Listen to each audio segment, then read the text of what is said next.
What's up, y'all? It's your girl, Doneisha Wells, and we are here at the Triple Threat Talk Show with a very special guest, and I'll let you introduce yourself. Hey, y'all. My name is Shelton, a.k.a. Yendies, a.k.a. Claire, a.k.a. Madam Coco, a.k.a. whatever you want to call me. Whatever you know me as, that's what it is. Period. Well, thank you so much for being here today. Yes, Super honored to have you as a guest. And I want to hop right in, but first tell us where they can find you on our platforms, a little bit about what you do or your current endeavors. I got you. So you can find me on pretty much all socials at this point as its_Yendies, which is YENDYS. It's just Sydney backwards. Like if you can't figure out Yendies, just spell my name backwards. Figure it out. And right now we're honestly trying things. Been doing stand-up comedy, been acting, dancing, modeling, just trying to do whatever I can do to build my confidence to get to do all of it. So Confidence building, huh? yeah, pretty much. You know that's my thing right there. Yeah, gotta build your confidence, because like if you don't have confidence in yourself, then it doesn't matter what you do, because it's like if you don't believe in what you're doing or what you can do, then everything else is just there.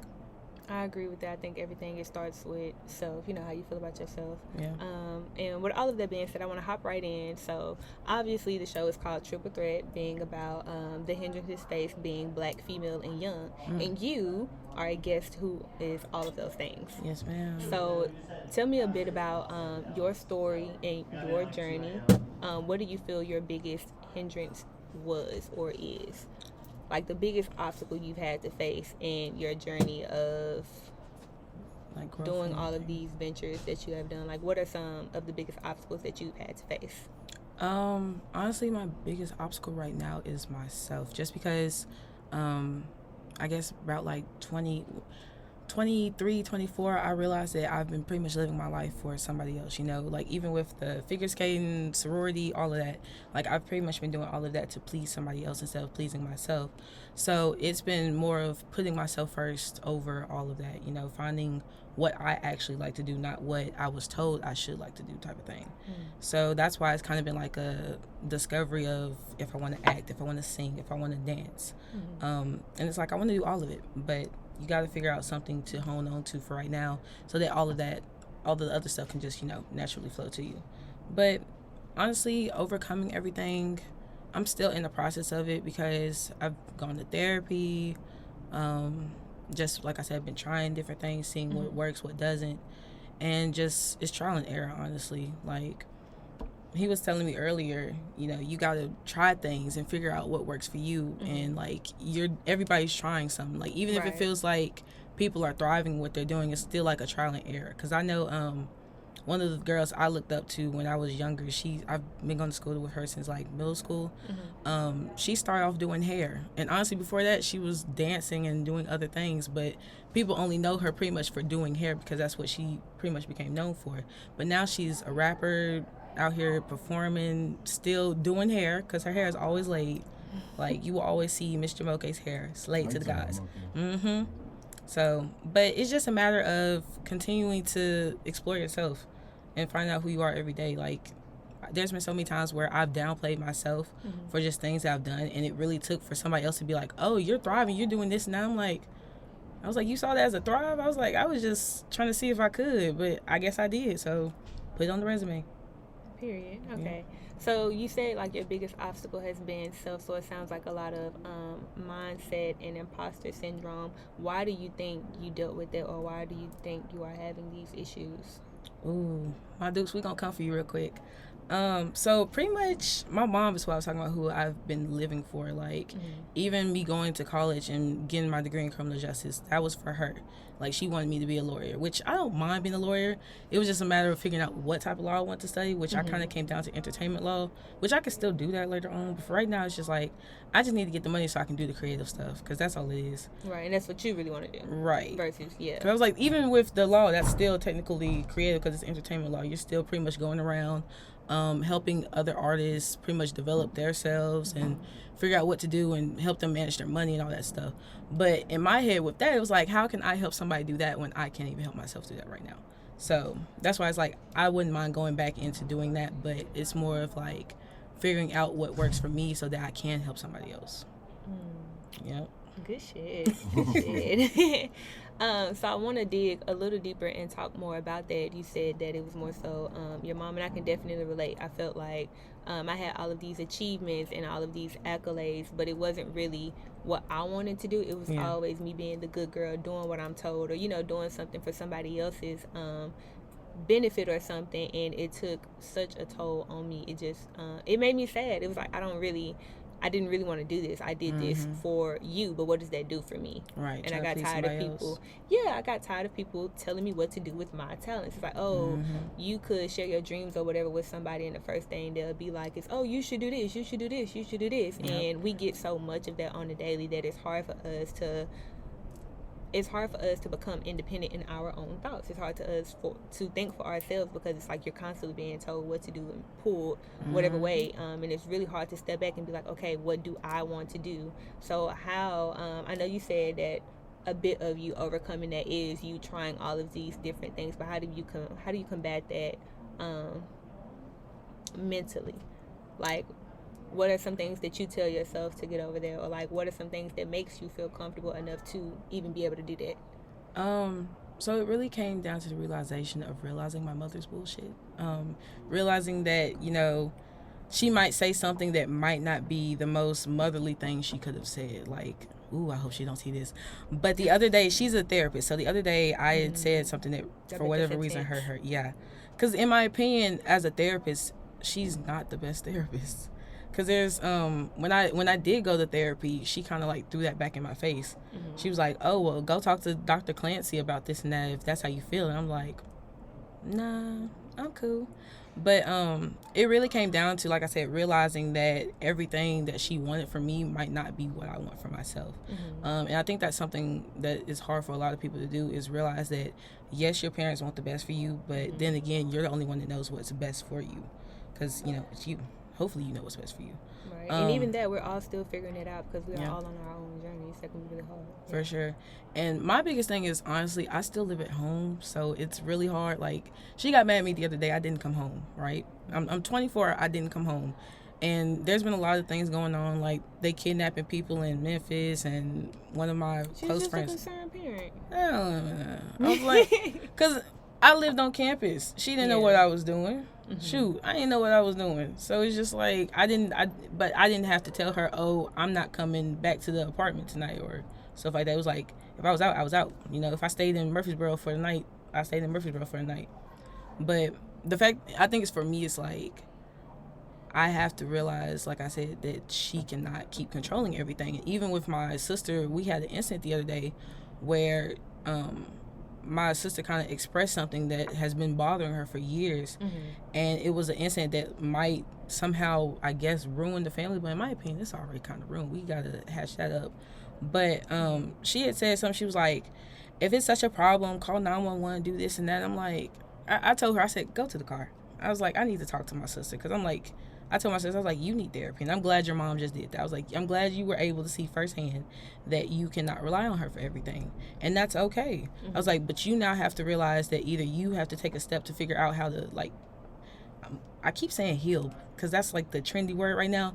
But I think we're already healed. I think we just have to realize that we're like wounded.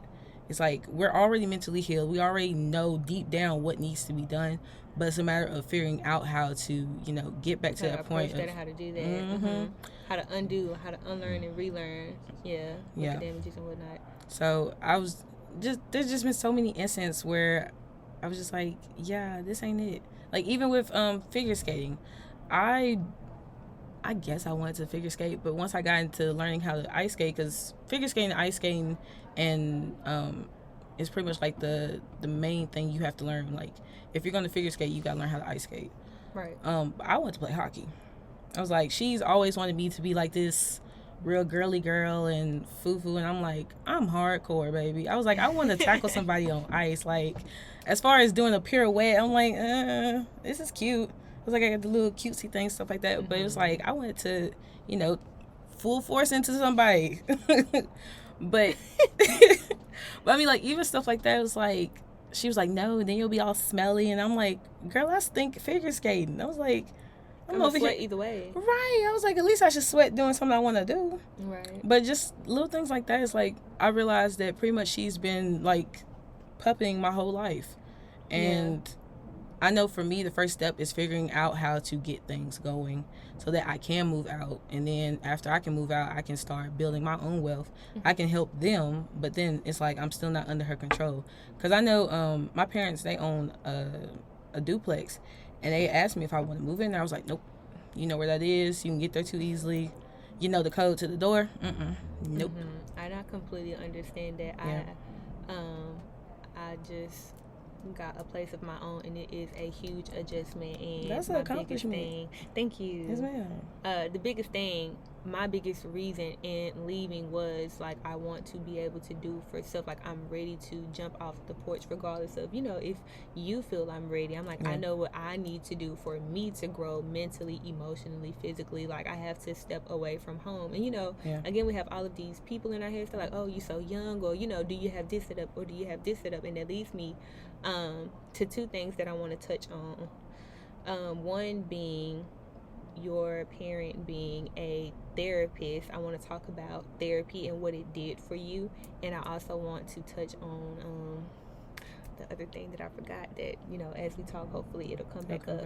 But as far as therapy, because I went to therapy myself, and I feel that it was beneficial for me and my experience only because I got to talk to an outsider. So I felt I had an unbiased opinion, so I can only imagine what it was like for that opinion to be coming from also like somebody who was a part of the issue.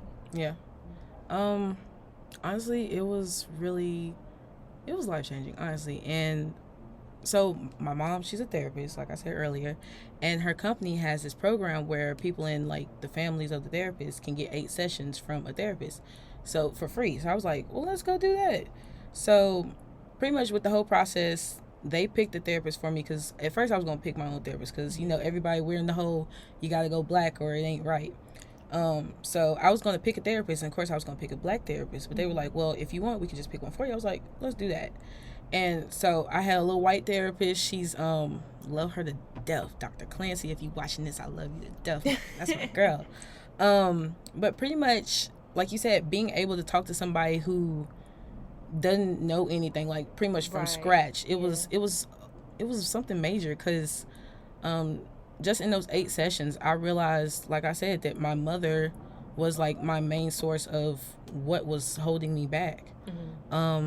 Like, I don't talk about this a lot, but when I was in middle school, I went to Vanderbilt Psychiatric because I don't want to say I thought about it, but I for sure spoke in the sense of that I thought about harming myself, just because I didn't tell my mom this at the time, but honestly, she truly was the reason. I was just like, I just don't like where I am. I'm mentally just doing all this, and this was me in middle school. And like even my friends, they were like, yeah, we thought you just went on vacation. I was like, I did go on vacation. I was gone for about 2 or 3 weeks. I was like, I'm glad y'all realized I was gone. But yeah, I was like, I didn't tell anybody really where I went. But when I was in a therapy session, she didn't bring it out. I started talking about it, and I was like, wow, this is the first time I've talked about this since I went. Right, because we bottle up our emotions so much, or we always trying to go to the emotion, or you feel like you don't have a safe enough space to express that, especially like when you're a safe space, again, is a part of the issue. Yeah, because I was like, I couldn't talk to my mom. I was like, my dad's my dad, but it's like my main source of who I talk to is my mom. So the fact that I couldn't go talk to the main person I wanted to, it was just like, I don't know. So honestly, I've been balling that up since middle school, really. And when I brought that thought up, I was just like, oh wow. I really sat there and started crying. I was like, I haven't said this out loud since I was here. It's here. Yeah, that's what happens when at some point you explode. Like at some point you can no longer hold it in, or like it starts to express itself through different ways. If you don't find a healthy way to cope, or if you don't do all of these different things. Yeah, because there for sure was a point where I was just crying every day. Like I still I cry now, but it's more of like happy tears. But it was a point where I was just like, I just be somewhere, I just started crying. Like, I don't know, it was just something over me. I was like, what are you doing? Like, why are you? Because you know how we're living in this time period where everything's on social media. So it was like I was seeing everybody else either starting a family, traveling, starting their career, starting a business. And I was just sitting there like, you're not doing anything. Because I was working at a car wash, and I worked there for like a year or something. And look what these folks gave me. Look at that. it says, wait, let's turn it. It says 1 year of fun at Camel with my name on it. Why did they give me this? Why did they remind me that I was in the same place for a year? That's what really, this cup is what woke me up. That's why I carry this everywhere. I'm like, this is my wake up reminder. That's why it's got 1,000 stickers on it. I tried to decorate it, make it look like it wasn't something that I hated. But, yeah, I don't even know where I was. I got off track. That's okay. Hey, this is a safe space. You can talk about whatever you feel, whatever is on your heart. And I actually just had a conversation very similar to this, like I was telling you earlier. And I actually want to take a step because we do have an audience today. I do want to ask y'all, if y'all have any questions, please feel free to hop in and ask something.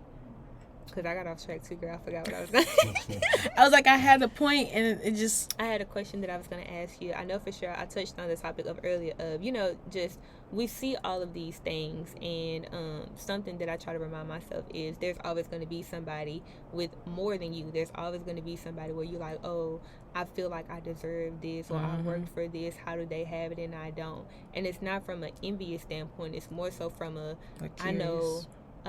like why do I have to go through this? And that's like the whole point of me starting up this show. It's like I want to more so ask, like, yes, everybody go through shit. Okay, everybody has their story. Okay, why are you going through this? Why do you feel like this has been brought onto you? Or why do you feel like this was your assignment? Or why do you feel like you had to endure this? Those are the type of questions that I want to ask. So it's always somebody who's doing more, but there's also always somebody who has less.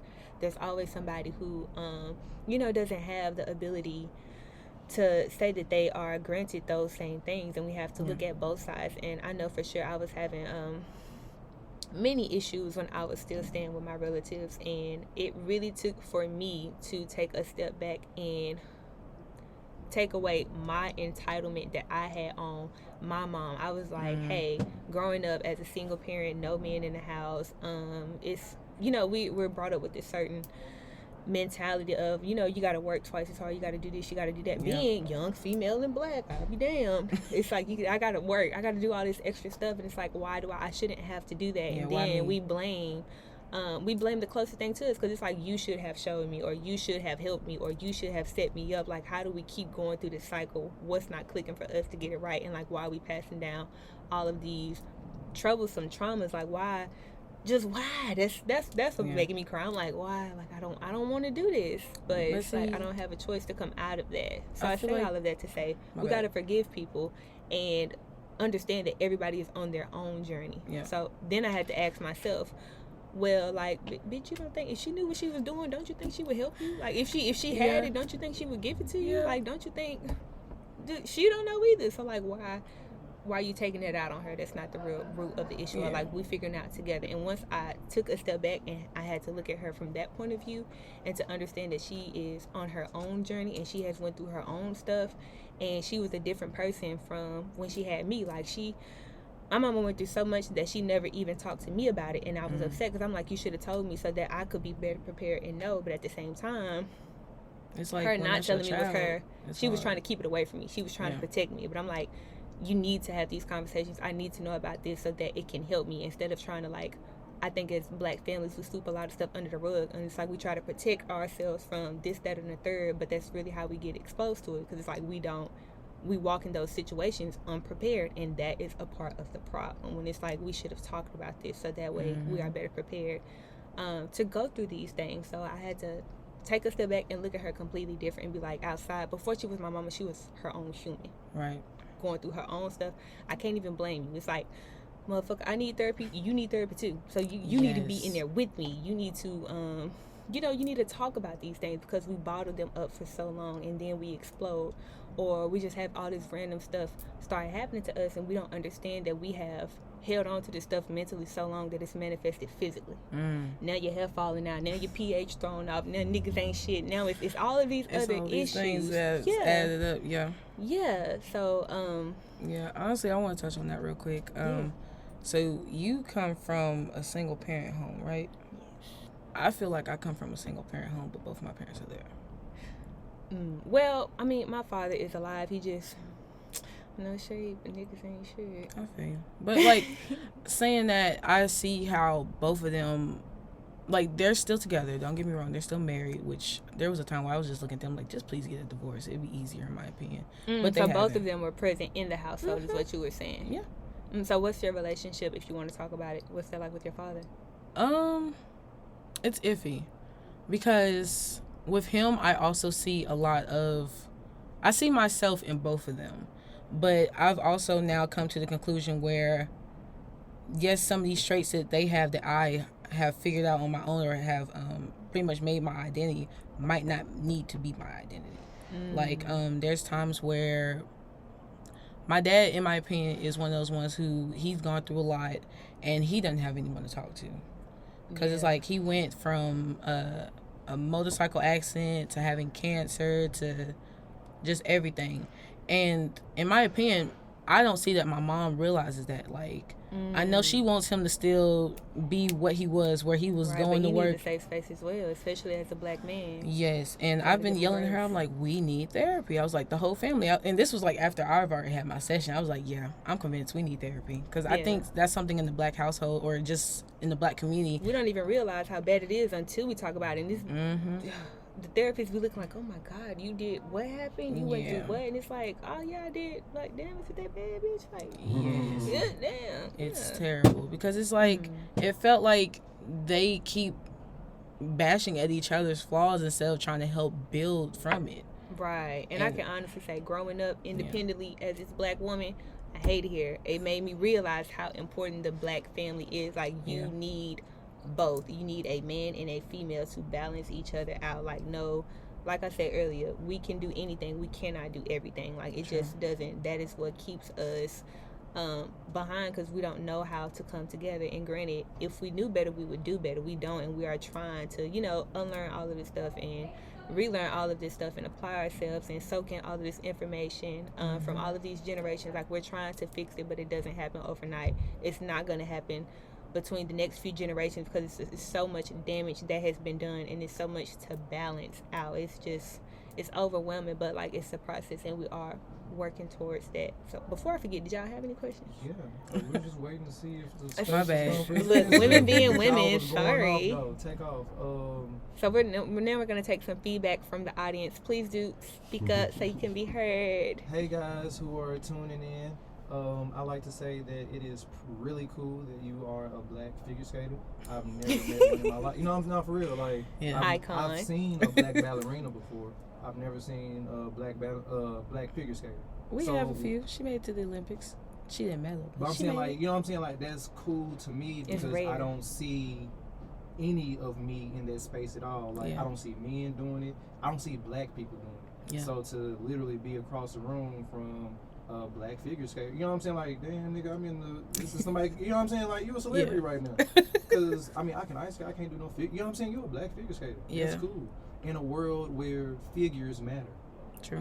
So it's like, who gives a fuck what my figure looks like? I'm a figure skater. So like, that's just cool. Like, it's a black woman out here figure skating.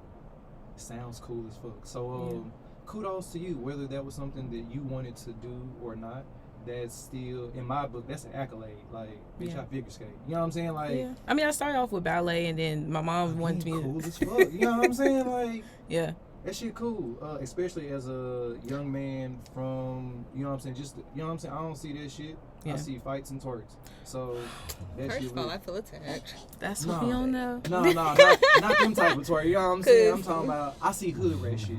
Okay. So you might still be a hood rat skating, but the fact that you're doing something out of my normal, that is cool to me.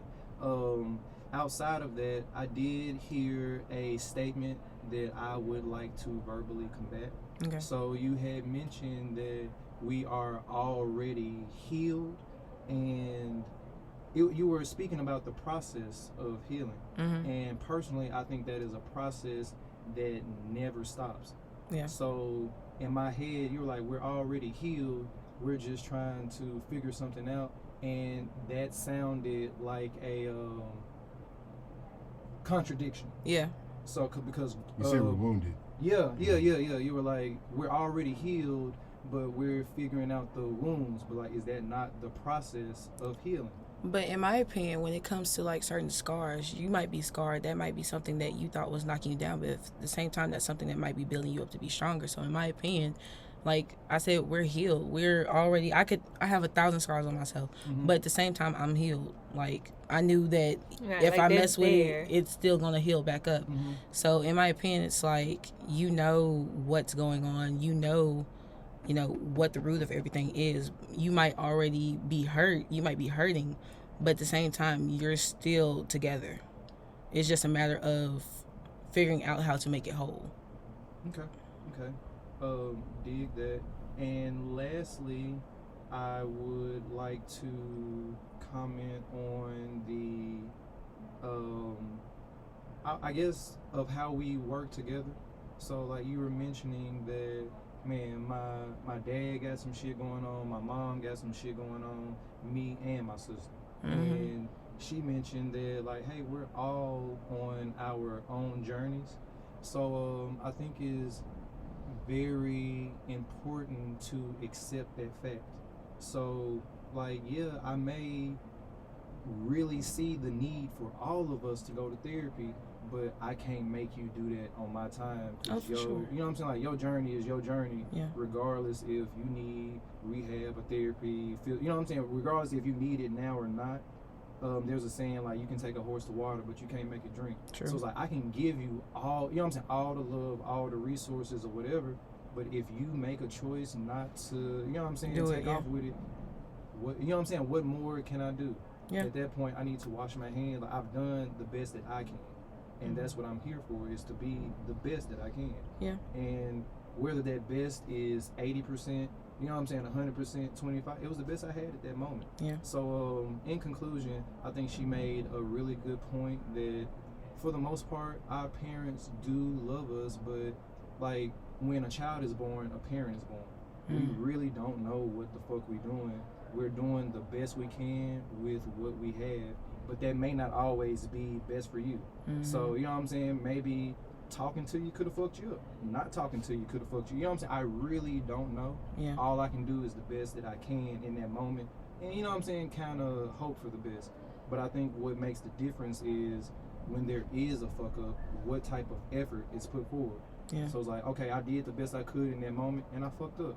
Am I gonna say, oh, you know what I'm saying? Oh well, you know what I'm saying? Like, what Or you we're gonna try to do figure out a solution type shit, or am I gonna be like, okay, I fucked up. How can I rectify it? So in short, and in conclusion, I think that you both have very valid points, and they complement each other. It's just a journey that you got to keep going. You know what I'm saying? Keep going through. You halfway through it, and it's a journey that don't stop. So if you turn and go back, you fucked. But if you stop, you're even more fucked. Yeah. So you know, Because just keep Steve going. Harvey said, Uh-huh. if you in hell, why the hell would you stop? Whole time.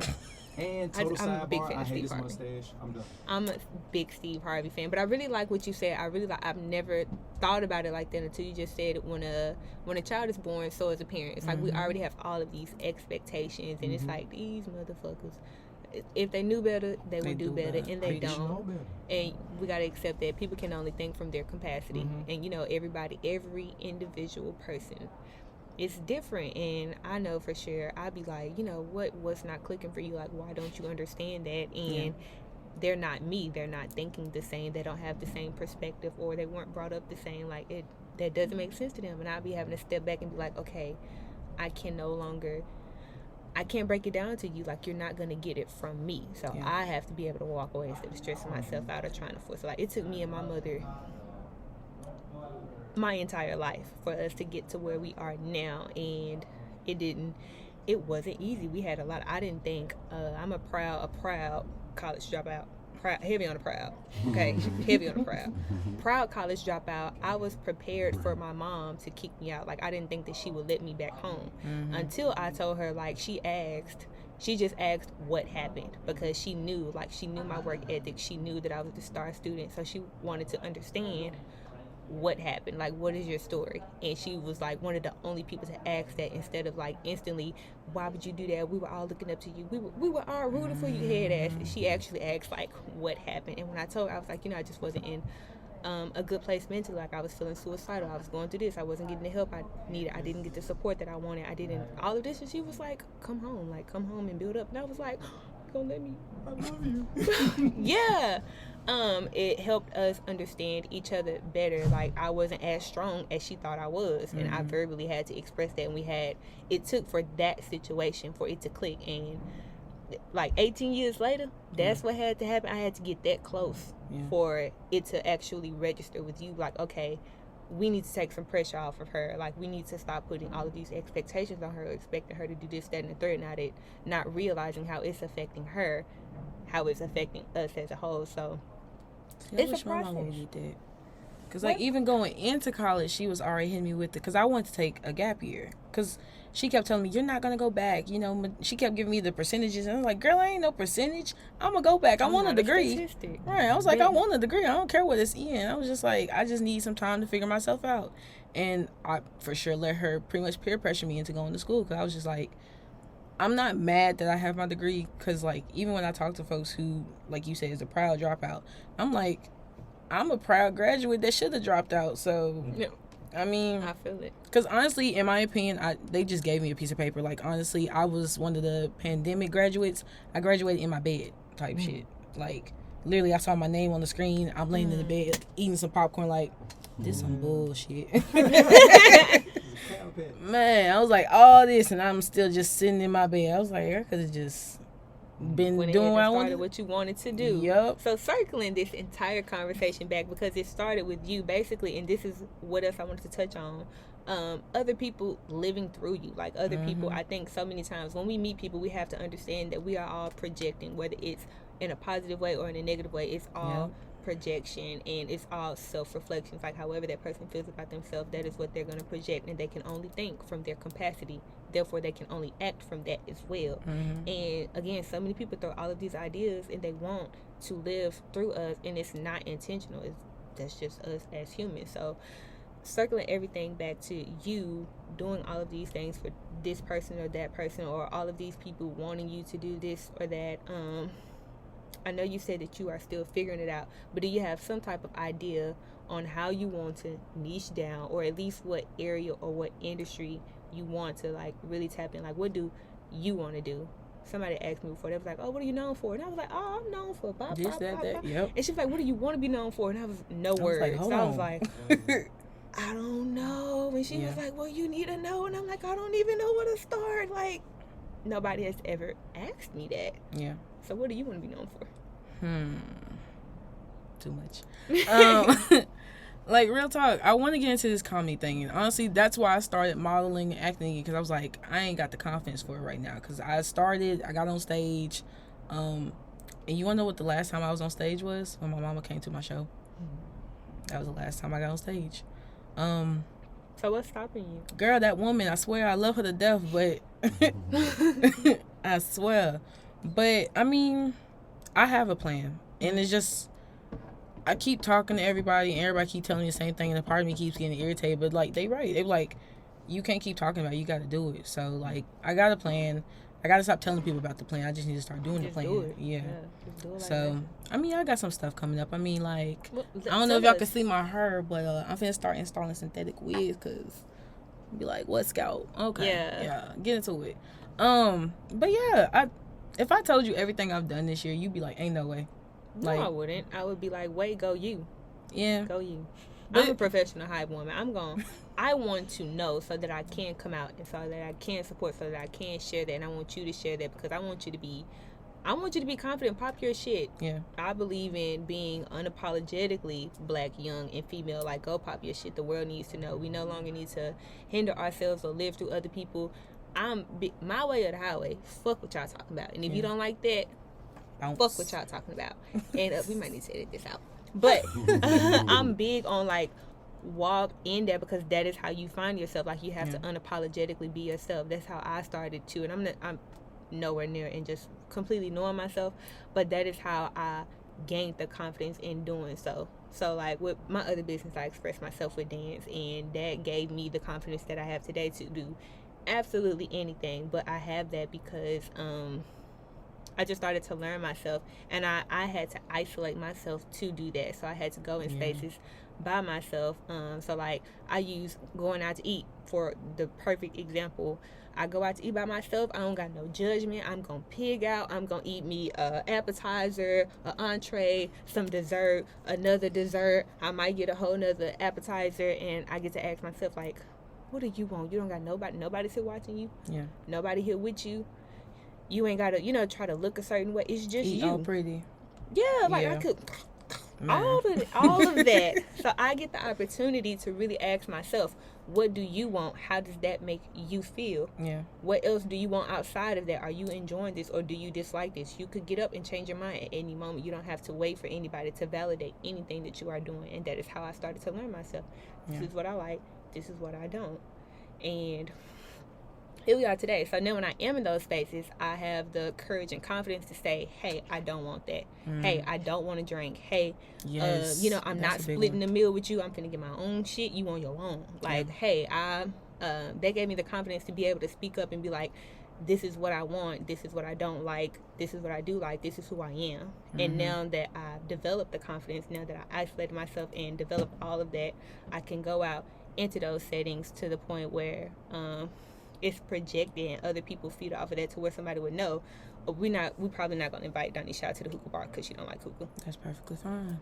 Yeah, versus it being like, girl, hit this hookah. And I'm like, oh, okay. And then I feel bad because like, I really didn't want to do that or I really don't like that, but I'm trying to, kick it with y'all. It's like, no, respect me and my boundaries. But you definitely have to have the confidence to stand on it because people will try, and I won't say it's always intentional. A lot of times it's not. It's just them naturally projecting. Yeah. Or it's like, it's people naturally, I won't say being dominant, just being clear, like blunt, or people just being themselves, but you have to be able to match that energy and develop that energy on your own. Yeah, because I for sure, not too long ago, I went out with one of my line sisters, and she was going through pretty much like her own spiritual growth. And we went out to get like tacos or whatnot, and I was going to get a drink, and I looked at her, I was like, are you getting a drink? She was like, no. I was like, I ain't getting one then. She was like, she looked at me and straight in my eyes, she said, you don't have to do what I do, but just know that you don't have to drink every time you go out. And I kid you not, since then, I will order some water and tell them to put a lemon on it and tell somebody I'm drinking some alcohol. They do not know. I for sure poured water in a bottle of Patron and was walking around pointing down people's throats. And they was like, did you just pour water down my throat? And did. You drunk. Relax. But, I mean, even with that, like, what did you say earlier? You said something that I wanted to come back to. Oh, I'm sorry. Oh, man. I didn't want to cut you off either. Oh, going out on your own. So, I've been telling myself that I'm not a social person, but from everything I've been doing, I'm very much a social person. What is a social person? Like, I hate those titles. I'm like, I don't know if I'm an introvert or an extrovert. Like, I don't know. Both. I feel like everybody's both. Everything is everything. There's some days where I want to go out and just act a fool, and there's some days I'm like, I'm going to put on my house robe and watch Grownish. All right, so we have another state. No, I just wanted to make a timestamp. It is 12:30. Okay. So not telling you guys to stop, but I am suggesting that we move towards wrapping it up. Okay. Because everybody has schedules today. True. This is why you need Cody, what'd he do? I'm telling you, keep me on point. So with that being said, I'm gonna right. Like, yeah, you the man. I'm gonna let y'all rock. Well, with that being said, I need this as background footage. As what is it called? B-roll. B-roll. Yeah. Look at me. So outside of that timestamp, to you directly, you were saying that I just need to use the 1% rule. It doesn't have to get done in its entirety. Yeah. Just do 1%. Because that 1% every day, it adds. You go from $1, $2. You know what I'm saying? $3. You know what I'm saying? Yeah, your account is gonna add up. And success is muscle memory. You know what I'm saying? Like, you ever been driving and then you turn on the street like, damn, I'm going home. I wasn't even trying to. Yeah. Muscle memory. So if you have a small win every day, something as small as like, I made my bed today. I did. I won. I normally don't. You're doing a good job. Pillows all stacked up, so pretty. That's a 1% win. I won. I can now use that momentum. You know what? Since I made my bed, I'm going to send that email. Since I sent that email, I'm going to go do this. You know what I'm saying? Small wins. So by the time you get to the end of the day, I got 25% worth of wins. Let me take that 25% to tomorrow. now I'm not starting from zero. Right. 25, 20, you know what I'm saying? Add your shit up. So, yeah, for sure, I gotta start giving myself credit. So start scared. Just do it. You know what I'm saying? Like, yeah. That's what's gonna knock the bullshit off. The sooner you fail, the sooner you succeed. Mm. So, use that 1% Hate rule failing. and get started. You know what I'm saying? Like, you cheating yourself by waiting. Yeah. And that's it. It's 12:30. Continue. Well, with that being said, please do plug yourself again. Thank you so much for being on the show. Thoroughly enjoyed you. You shared your obstacles, why you felt you went through those. We had some great conversations, how you overcame them. And my closing question before you plug yourself and before we end, Gotcha. What is some advice or a quote that you would leave for the next person who went through something similar or is going through something similar? On your younger self. On my younger self? I mean, I'm still on my younger self. I'm 24. Oh, yeah. Well, your 12-year-old you, your 8-year-old you. Okay, so just to rewind real quick. I know I spoke about my mom a lot, but honestly, her being like that is what's making me myself. So as it might sound like I was coming for her, but really it's like, thank you. But honestly, all I can say is keep being you. Like, the more I think about it, like with my younger self, even I was wearing, like, there was like a mustache phase I went through where it was like, yeah, I had mustache wallet, mustache tape, all of that. It was bad. No. It was like a trend thing. You need to leave. Over here curling it all day. But just keep figuring out yourself every day. Like, even just how I look now, I promise you last year I wouldn't have looked like this. Like, the fact... Because, baby, what Beyonce say? Bad bitch on the bar. I can't even say I listened to the album. I'm sorry. Huh. Yeah, I'm on the Brent phase. I'm kind of on my, like, toxic, but I'm for myself. Yeah. But, just keep going. Like, I know I'm kind of in my own head about things right now, but at the same time, I know what I need to do.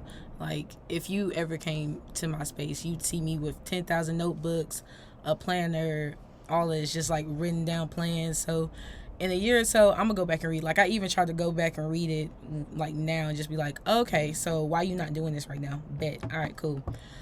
Just start making notes for yourself and holding yourself accountable, honestly, because just like I said, I feel like I'm not doing anything, but at the same time, I'm doing much better than I could be doing. Like, right. I know I could be...